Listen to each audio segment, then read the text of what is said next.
Hey guys, good evening. This is Andy here, aka Montolio, and we are slated for another vintage daily event, and our round one opponent is Emsworth.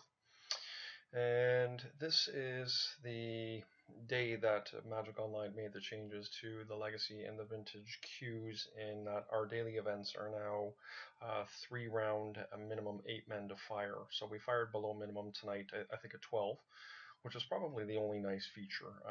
It really sucks when you get really close to firing a daily event and they don't fire, which doesn't happen that often in Vintage, but it does happen often enough to make it nice. But however, the rest of it is a pretty negative effect in the sense we only get 3 rounds now instead of 4, and of course the prize support is terrible. So regardless, I'm a week away from Eternal Weekend and Vintage Champs, so we're going to get some practice in. And tonight we are running our Forge Master list, and we're running 3 Hangerback Walkers in the deck main, so we'll see how those go. Move on the die roll. And this is a pretty good hand. We're going to keep it. I believe my opponent is running a Pyromancer Delver, like a blue-red Pyromancer Delver build, so it's a little bit sketchy on the land here. Like if he had a Wasteland or something, I think we'd be in a lot of trouble, but opponent is mulliganed.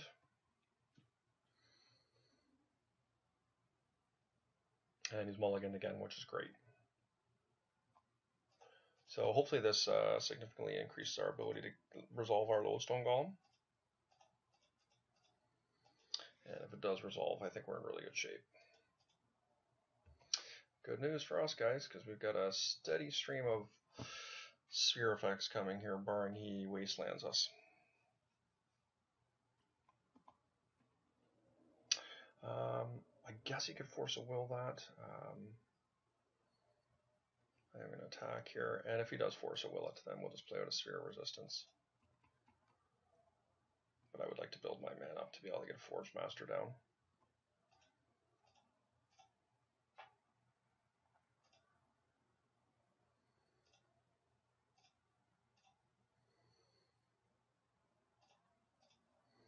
That should do it, guys.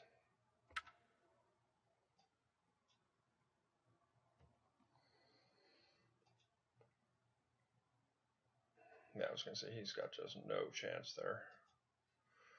That turned out really nicely. Okay, so we don't have a lot against Pyromancer. I pretty much like my deck just the way it is. I'm not going to make any changes here. Typically, I will side out like a Chalice of the Void for something, but against Delver, it's so powerful at 1. Yeah.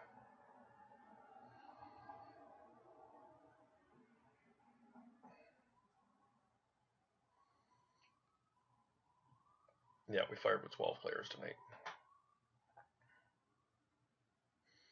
Just saw my sideboard where, like, you get to know the guys that are in the tournaments, right? Like, I think this guy's workshops. I think this guy's workshops. I think this guy's workshops. So I've got a strong sideboard against workshops, and this guy runs Bug Hawkster.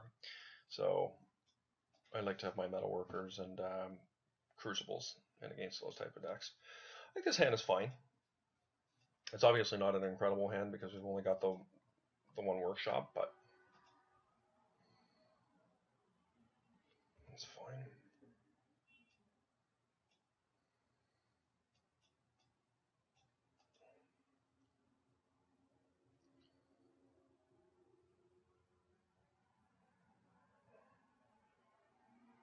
Our hope here is to draw land so we know what we can do. With reference to, do we drop the sphere down at turn 1, knowing that we have another land coming, or do we just get the Chalice down at 1?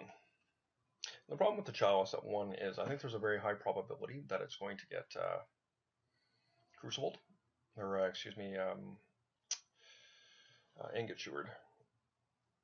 Maybe that's a reason to play Hangerback Walker. So probably just going to say cantrip. Oh, could be a Dak Faden.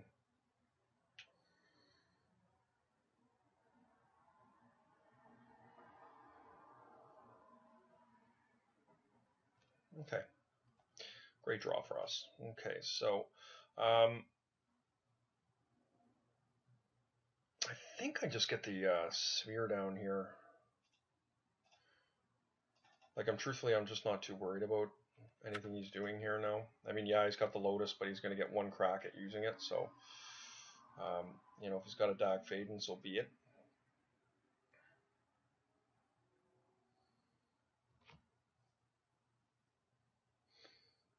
Even a Pyromancer I'm not overly worried about in this situation.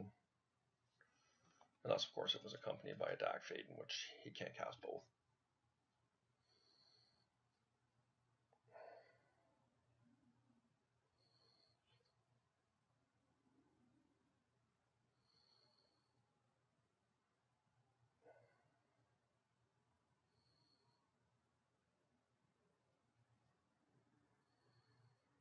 Okay, it's just fine.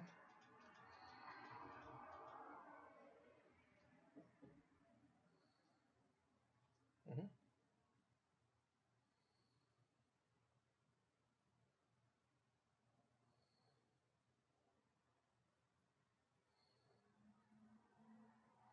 So he's going to dig here, it looks like, yep. Pretty happy to have that Lotus. Oh, Treasure Cruise, okay.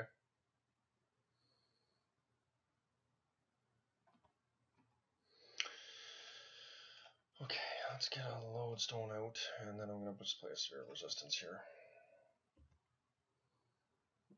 We could also play the Chalice at 1 there, but I think this is fine. And if he Doc Faden's here, then... Oh, Grixis, okay. That I'm completely fine with. Mm-hmm.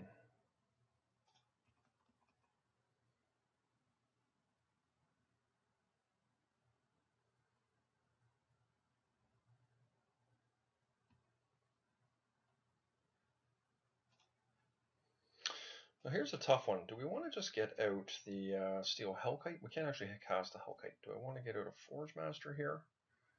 I think so. He has to answer the Forge Master, so...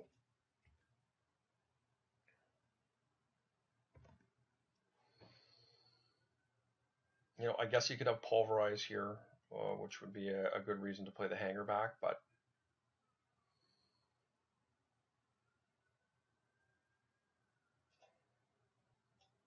So, I mean, that was a pretty expensive Gitaxian Probe for him, so...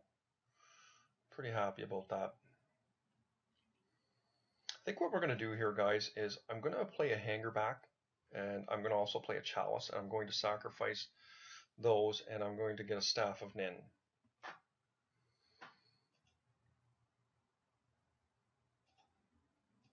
No, let's see what we got left over here, okay? I mean, I can also go and get a Sundering Titan, which is really strong here. Yeah, I think I do Sundering Titan.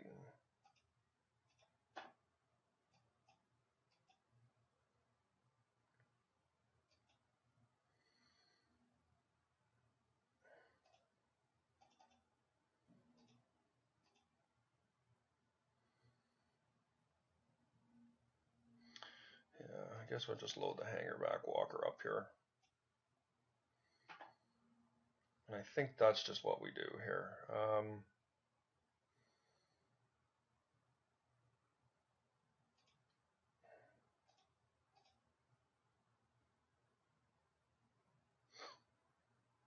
I don't really want to get rid of my spheres here. I don't really want to get rid of my Forge Master either because I'm going to have a free go at the Hanger back. I think I'm just going to get rid of the Sphere Resistance here. It's not perfect, but getting a Sundering Titan here is very strong.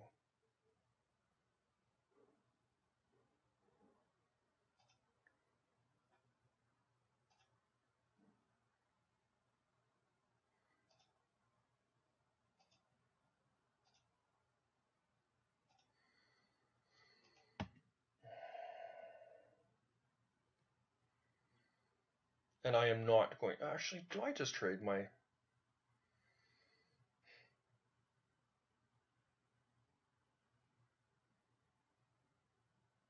I don't think so. I think having him under a sphere, of at least one sphere, is is significant. I feel like I'm in quite a commanding position here. And yes, he would have had to have blocked with his Pyromancer there, but I really want to keep it. Like, if he doesn't have another land here, he's really going to struggle. And keeping him off Doc Faden is a thing.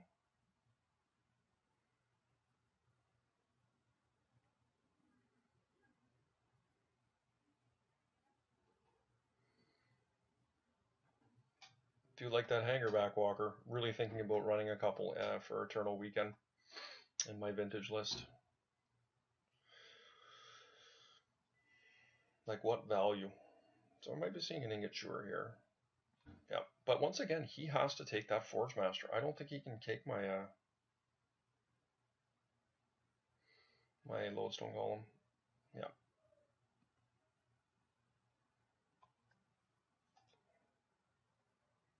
Steam Vents, wow. So what's up with that?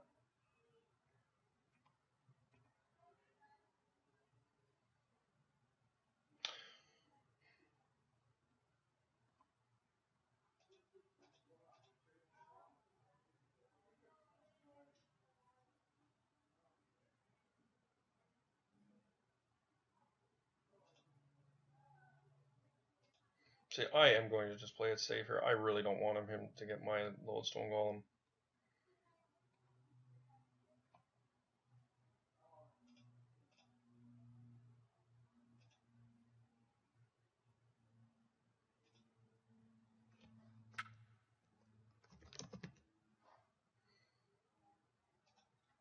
Now, we could take Doc Faden here, but I'm just going to take Mox Ruby because I just think we're so far ahead of him here.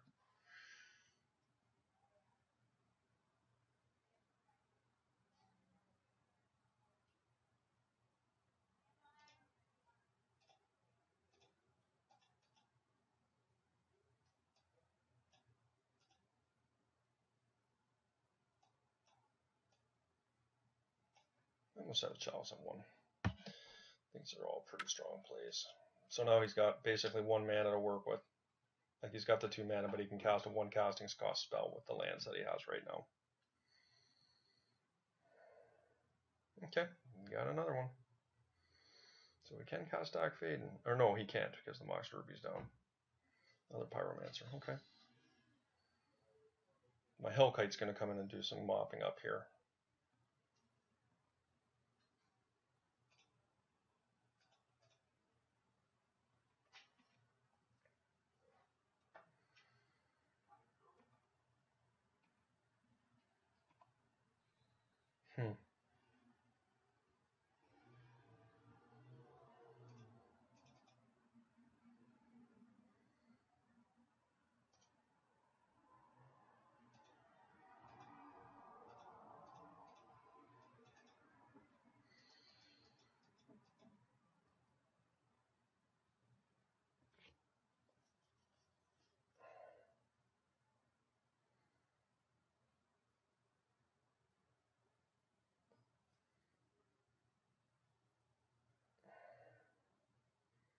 Maybe I wasn't aggressive enough with that Lodestone Golem.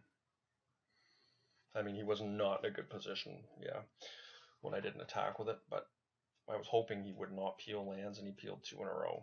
So we got there regardless, but